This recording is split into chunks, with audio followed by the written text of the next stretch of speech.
मैं गंगापुर सिटी निवासी हूँ। वर्तमान में मैं राजस्थान विश्वविद्यालय से शोधरत हूँ। मेरी शोध का विषय है वाल्मीकि रामायण एवं रामचरितमानस के स्त्री पात्रों का तुलनात्मक अध्ययन। राजस्थान विश्वविद्यालय से ही मैंने एमफिल किया है। मेरी स्नातक व परास्नातक की शिक्षा कोटा विश्वविद्यालय से स्वयंपाठी के रूप में हुई है। माध्यमिक एवं उच्च माध्यमिक शिक्षा मेरी गंगापुर सिटी से ही हुई है एवं प्राथमिक शिक्षा मेरी अपने ग्राम रानीला के उच्च प्राथमिक विद्यालय से हुई है। जी सर। अच्छा, तो आपने राजस्थान विश्वविद्यालय से अभी आप पीएचडी कर रहे हैं, हाँ? तो मैडम थोड़ा राजस्थान जी सर। विश्वविद्यालय के बारे में बताइए। जी, राजस्थान विश्वविद्यालय की स्थापना 8 जनवरी 1947 को हुई। पूर्व में इसका नाम राजपूताना था। वर्तमान में इस विश्वविद्यालय का नाम राजस्थान विश्वविद्यालय है। इसके वर्तमान में कुलपति राजीव जैन है। जी सर।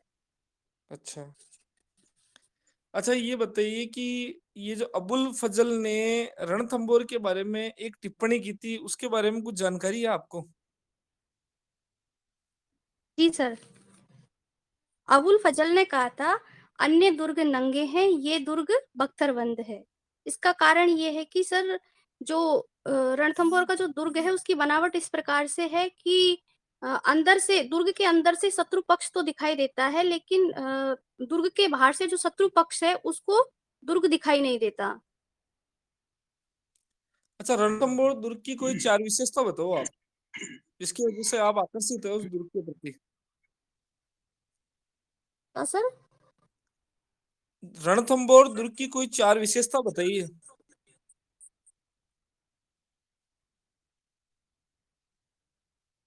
हाँ मैडम, दुर्ग आवाज आ रही है रणथंबन आपकी। जी जी सर। रणथंभौर दुर्ग रणथंभन पहाड़ी पर बना हुआ है, इस कारण से इसका नाम रणथंभौर है। इसकी स्थापना रणतीन देव ने की, ऐसा माना जाता है। रणथंभौर दुर्ग के अंदर त्रिनेत्र गणेश जी का मंदिर है। जोरा भोरा की छतरी है, 32 खंभों की छतरी वहां पर स्थित है। और यह अच्छा इस दुर्ग की बनावट इस प्रकार से है कि इसमें प्रवेश पाना बहुत ही कठिन है शत्रु पक्ष के द्वारा। जी सर। अच्छा, ये रणथंबोर के जो प्रमुख 3 मंदिरों के नाम बताइए। इसमें सर अपने सवाई एक तो शिव, माधोपुर। त्रिनेत्र गणेश जी का हाँ। मंदिर है। और अच्छा सुपारी सुपारी महल है, उसमें भी मंदिर है, शिव का मंदिर भी है वहां पर। अच्छा, चलो जी बहुत अच्छा सर। बताया जी, आपने। अपने ये खंडार का किला कहाँ स्थित है? खंडार का किला सर खंडार तहसील में ही स्थित है। अच्छा, इसके अंदर अपने ये अपने जैन संत की एक मूर्ति। जी सर। सर मैं आवाज नहीं सुन पा रही आपकी। अब आ रही है आवाज आपको? जी। ये अपने जो खंडार का किला है, इसमें किस जैन मुनि की मूर्ति स्थापित है? तो इसके विषय में तो मैं जानकारी नहीं रखती, माफी चाहूंगी। चलो, आपने बहुत अच्छा बताया फिर भी। अच्छा मैडम, ये बताइए कि कल अपने राजस्थान का बजट घोषित होने वाला है, राजस्थान सरकार का। तो जी सर। ये जो कल अपने जो मुख्यमंत्री है वो ये जो बजट पेश करेंगे, कौन सा बजट है ये? माफी चाहूंगी सर। अच्छा, एक, चलो कोई दिक्कत नहीं। आप बताइए कि आप महिला है, अभी हाल फिलहाल ही कुछ समय पहले अपने मुख्य सचिव की नियुक्ति हुई है, कौन है मुख्य सचिव अभी वर्तमान में? सर अभी अभी तो मुझे नाम ध्यान नहीं कर पा रही हूँ मैं। अच्छा, ये अभी ये चल काफी प्रचलन में भी रहा था ये शब्द। तो जी सर, चलो, भूल गई अभी, उस कोई टाइम नहीं। ध्यान था। अच्छा, ये बताइए मैडम, आपकी दिक्कत नहीं है। एक ये अभी हाल फिलहाल पूरे विश्व में कोरोना महामारी से आप और हम सभी प्रताड़ित रहे हैं, उसके अंदर एक शब्द आया था, क्वारंटाइन। ये क्वारंटाइन होता क्या है मैडम? जो कोरोना संक्रमित व्यक्ति होता है उसको घर में रहने के लिए ही क्वारंटाइन मतलब एकांत में अंदर रहने के लिए कहा जाता है। इसका अर्थ तो मैं नहीं बता पाऊँगी, लेकिन वो हिंदी में किसी क्या से कहते हैं मिलने-जुले इसे? नहीं। क्या सर? अच्छा, हिंदी में क्या बोलते हैं क्वारंटाइन को? ये मैं नहीं बता पाऊँगी सर। अच्छा, एक अच्छा मतलब क्वारंटाइन शब्द मतलब अपने जो कोरोना संक्रमित है उसके लिए उपयोग में लिया जाता है या उसके संपर्क में आए हुए व्यक्तियों के लिए काम में लिया जाता है ये शब्द? कोरोना संक्रमित व्यक्ति के लिए लिया जाता है सर। अच्छा, फिर ये आइसोलेशन शब्द क्या है, इसका अर्थ क्या है? माफ़ी चाहूँगी सर, मैं स्पष्ट नहीं कर पाऊँगी। चलो, कोई दिक्कत नहीं है। अब मैं आगे हिंदी साहित्य से संबंधित प्रश्नोत्तरी करने के लिए आगे के वार्ताकार को आमंत्रित करता हूँ।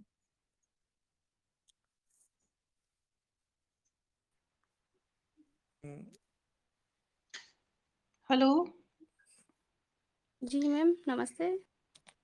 नमस्ते पूजा जी, कैसी हो आप? अच्छी हूँ मैम। क्या पढ़ के आई हो? अभी तो मैम हिंदी में मैंने कुछ नहीं पढ़ा, मैं वाल्मीकि रामायण पढ़ रही हूँ वर्तमान में। वैसे मेरा भक्ति काल प्रिय काल है, उसमें भी राम काव्य धारा मुझे प्रिय है। जी। अच्छा मैम, आप ये बताइए, भक्ति काल में जो वल्लभाचार्य जी थे, उन्होंने भक्ति के जो स्वरूप बताए थे, उनके बारे में जानकारी है आपको? जी मैम।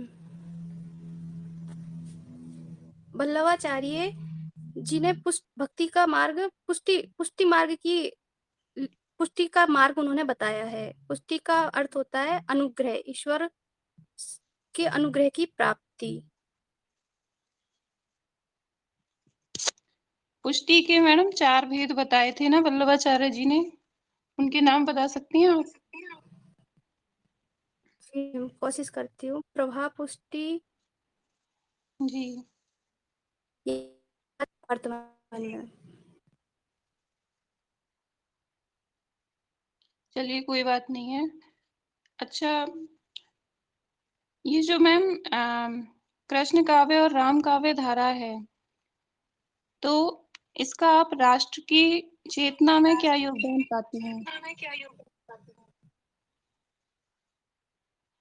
उस वक्त जो राष्ट्रीय वातावरण था, उसमें भक्ति जी का जो योगदान है उसको स्पष्ट कीजिए।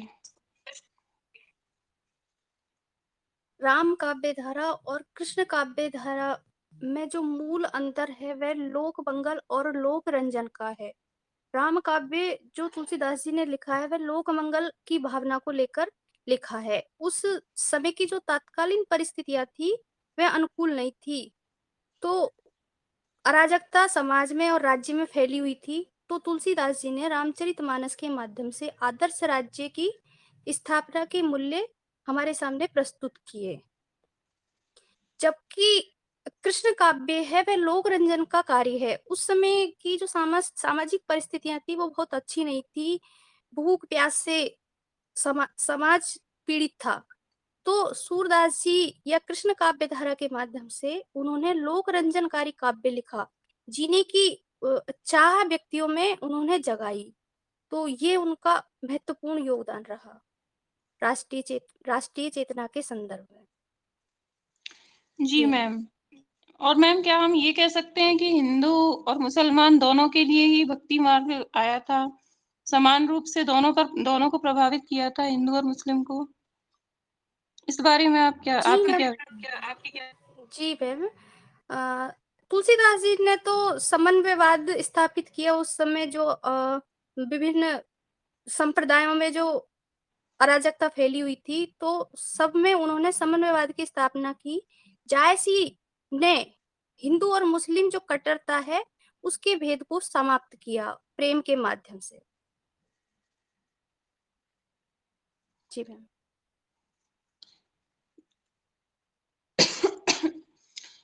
भक्ति काल में मैम आपकी प्रिय कवयित्री कौन है?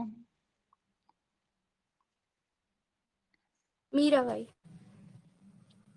मीराबाई। मीराबाई को नारी सशक्तिकरण में मीराबाई का आप क्या स्थान पाते हैं? जी मैम, मीराबाई का नारी सशक्तिकरण में महत्वपूर्ण योगदान है। तात्कालीन सामंती व्यवस्था का मीरा ने विद्रोह किया था। वह राज्य से निकल या जो सामंती बेड़ियां हैं उनको तोड़कर घर से बाहर निकली थी। संतों के साथ बैठना, उनके साथ मंदिर में जाकर नृत्य करना, पूजा पाठ और स्वच्छंद प्रेम को उन्होंने अपनाया। कृष्ण को पति मानकर पति के रूप में कृष्ण की उन्होंने पूजा की। तो जो तात्कालीन सामंतवादी जो परिस्थितियां थी और स्त्रियां जो राजमहलों में अंतःपुर में बंद थी, उससे निकलकर उन्होंने तत्कालीन नारियों को एक प्रेरणा दी थी। आज भी हम उनसे प्रेरणा लेते हैं, मीराबाई से। जी मैम। और मैम जो राम काव्य में तुलसीदास जी ने जो सीता की स्थिति दिखाई है, क्या उससे आपको ऐसा नहीं लगता कि उस समय जो नारी का जो स्थान है वो पुरुष से कहीं कम करके दिखाया गया है तुलसीदास जी के काव्य में? नहीं मैम, रामचरितमानस में जो स्त्री का वर्णन आता है, सीता का जो वर्णन आता है, वह सीता तो आदर्शवादी पात्र है मानस की, और एक आदर्श उन्होंने सीता के माध्यम से एक स्त्री जाति के लिए आदर्श प्रस्तुत किया है। और जो अनुदारवादी जो पंक्तियां रामचरितमानस में स्त्री को लेकर मिलती है, वह एक राम काव्य में तुलसीदास जी की नारी के प्रति अपनी मान्यता नहीं है।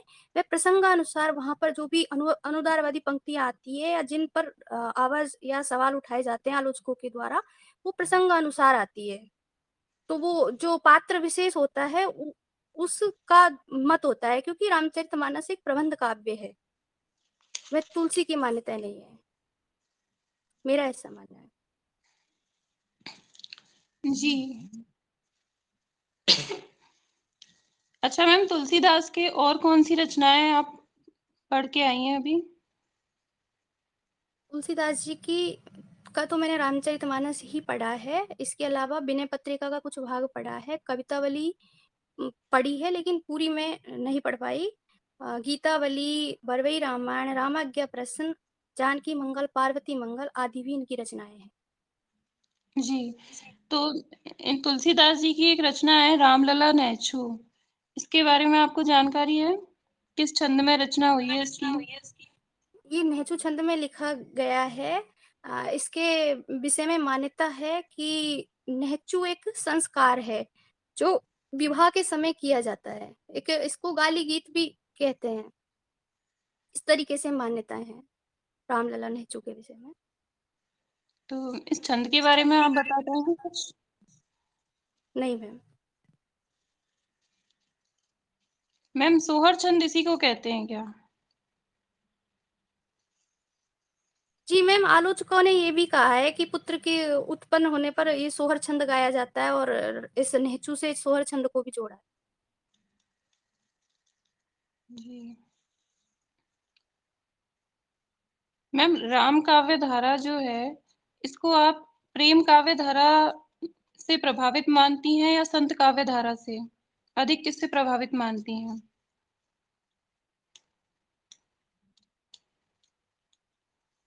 प्रेम काव्य धारा से ही प्रभावित है। राम काव्य धारा तो भक्ति और दास्य भावना राम काव्य में दिखाई देती है।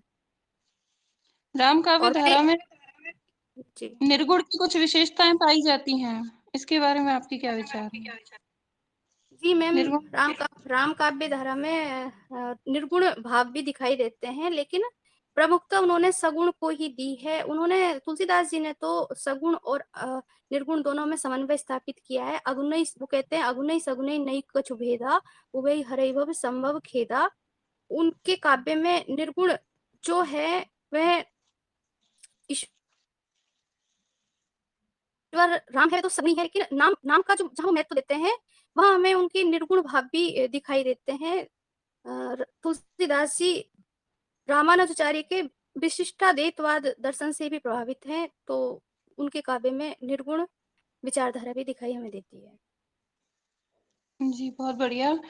अच्छा मैम, एक चीज और बताइए, जैसे राम की शक्ति पूजा आपने पढ़ी है, इसमें निराला जी ने राम को एक सामान्य मानव दिखाया है, तो तुलसीदास जी के जो राम है वो अवतारी पुरुष हैं, तो तुलसीदास जी के जो राम है वो सामान्य मानव से किस प्रकार भिन्न है? तुलसी के जो राम है वो ईश्वरीय अवतार हैं। उनमें वह सभी गुण हैं जो ईश्वर के गुण हैं। वह सामान्य मानव की तरह कभी रोते हुए दिखाई नहीं देते, और मानवीय प्रक्रिया तो उनमें दिखाई देती है, लेकिन वो लीलाधर है। यहाँ अवतार लेकर धरती पर वो लीला कर रहे हैं, इसलिए उनके रूप में मानवीय रूप भी दिखाई देता है रामचरितमानस के राम में। लेकिन जो राम की शक्ति पूजा के राम हैं, वो हमें रोते हुए भी दिखाई देते हैं। जब संकट और दुख आता है तो वे दुखी दुखी भी हो जाते हैं, जबकि रामचरितमानस के जो राम हैं वे हमेशा आगे बढ़ते हुए संबल प्राप्त राम है ईश्वर के रूप में। वे कभी हर परिस्थिति का वो सामना करते हैं। जी मैम। मैम, तुलसीदास जी के अलावा राम काव्य में कोई आधुनिक कवि जो आपके प्रिय हो? ये तो नहीं कह सकती मैम, लेकिन मैंने मैथिली शरण गुप्त जी का साकेत के कुछ अंश पढ़े हैं, और नरेश मेहता ने भी राम काव्य लिखा है, और निराला जी मैडम की राम की शक्ति पूजा तो अच्छी लगती ही है। जी, साकेत में जो उर्मिला की स्थिति बताई गई है उस पर आप कुछ प्रकाश डालिए। उर्मिला है जो राम काव्य में उपेक्षित पात्र रही है। इनका चित्रण ना तो वाल्मीकि रामायण में मिलता है, ना रामचरितमानस में मिलता है, न ही अन्य राम काव्यों में दिखाई देता है। जबकि उर्मिला का जो त्याग है वह बड़ा त्याग है। वह एक हंसते हुए अपने पति को 14 वर्ष के लिए वन अपने भाई की सेवा के लिए भेज देती है। उस जो उपेक्षित पात्र उर्मिला थी उसको मैथिली शरण गुप्त ने साकेत में उठाया है। वह साकेत में लक्ष्मण के बिना 14 वर्ष तक तपस्या करती है, रहती है, विरह भावना से युक्त वह दिखाई देती है। प्रकृति के साथ अपने सुख दुख को वह जोड़ती है, लेकिन वह लक्ष्मण को राम के साथ जाने में कभी नहीं रोकती। वह लक्ष्मण से कहती है कि मैं आपके पथ की विघ्न बाधा कभी नहीं बनूंगी। जी, बहुत बढ़िया मैम। ये जो साकेत है मैम, जो मैथिली शरण गुप्त जी ने इसकी रचना की है, इसमें किस अलंकार का प्रयोग किया गया है? माफी चाहूंगी मैम। इसकी जो पंक्ति है, दीपक भी जलता है सखी, ये सुनाइए।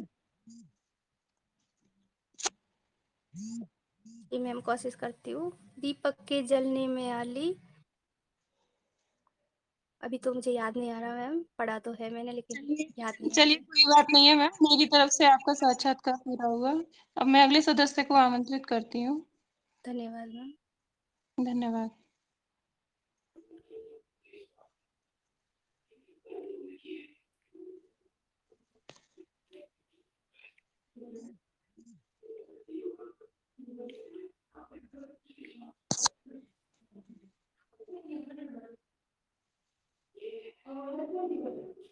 स्मितान सर,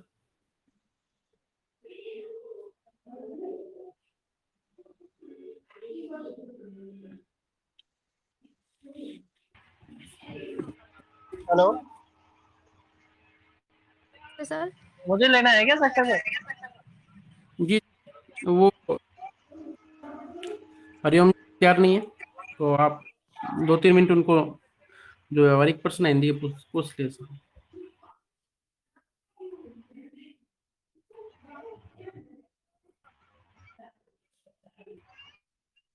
आवाज आ रही है सर? ठीक।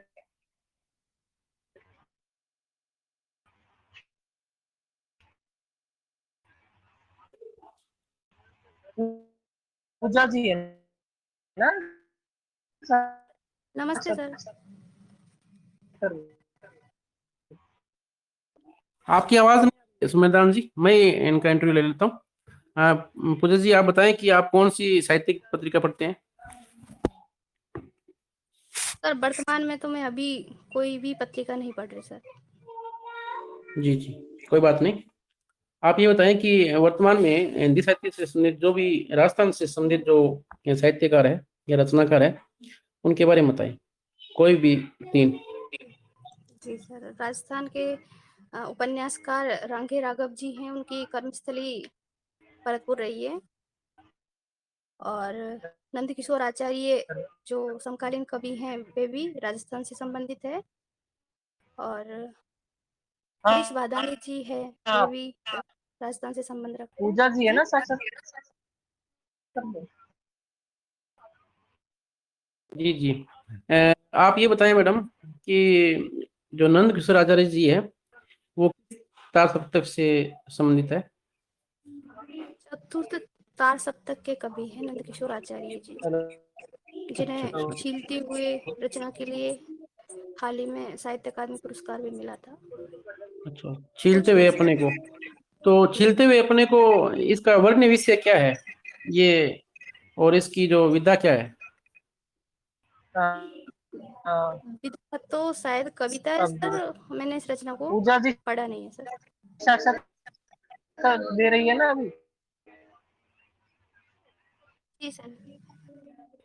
अच्छा अच्छा, ठीक है, कोई बात नहीं। आप ये बताएं कि राजस्थान से प्रकाशित होने वाली कोई भी 5 पत्र पत्रिकाएं का नाम बताएं। जी, राजस्थान से एक तो मधुमती पत्रिका है, जी अक्षर जी। पत्रिका है, और मधुमती पत्रिका, दूसरी कौन सी बताई आपने? अक्षर हेतु अक्षर, भारद्वाज इस जी निकालते हैं। कहाँ से? मेरी आवाज आ जयपुर से रही निकलती है? है शायद। अच्छा अच्छा, स्वामी जी, और इसमें बताएं। जी की सुनिए कुछ कह रहे हैं।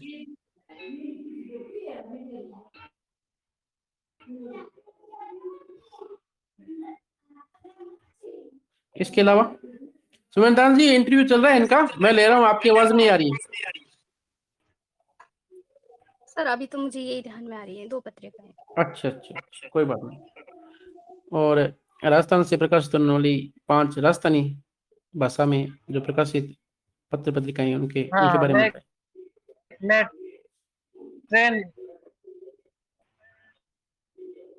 राजस्थानी भाषा से। माफी चाहूंगी मैं, मुझे नहीं है पता इसके बारे में। अच्छा अच्छा, आपने मनु भंडारी का जी का कौन सा उपन्यास पढ़ा है? महाभोज। महाभोज। महाभोज वर्तमान संदर्भ में कितना प्रासंगिक है, इसके बारे में अपना मत दीजिए। जी, मनु भंडारी का जो महाभोज उपन्यास है वह एक राजनीतिक उपन्यास है, और जो राजनीति के दाव पेच है वह हमें महाभोज में दिखाई देते हैं। और वही दाव पेच हम वर्तमान राजनीति के संदर्भ में भी देख सकते हैं कि किस प्रकार एक जो शासक होता है या मंत्री होता है वह अपनी कुर्सी पर बनी रहने के लिए एक गांधीवाद का चोला ओढ़कर किस तरीके से वह दांव पेच खेलता है, और अ, अ, कई हथकंडे या ऐसे हथकंडे अपनाकर अपनी स्थिति को बनाए रखता है, और जो समाज है, जो जनता है उनको मूर्ख बनाते हैं। और अ, जो भी कोई जो ईमानदार होता है उसको किसी भी अपराध या उसमें फंसा दिया जाता है।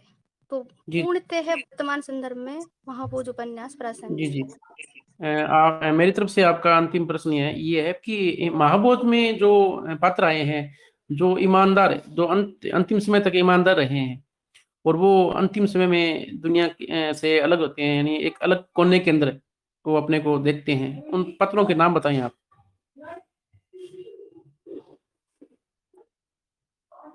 नाम तो मुझे ध्यान नहीं है बिल्कुल भी, और एक तो पुलिस अधिकारी होता है, और एक 3 पात्र हैं जो आखिरी तक ईमानदारी से लड़ते हैं, लेकिन नाम मुझे उनके ध्यान नहीं आ रहे हैं। जी जी, कोई बात नहीं। ठीक है प्रकाश शर्मा जी, आपका साक्षात्कार पूर्ण हुआ, आप जा सकते हैं। धन्यवाद सर।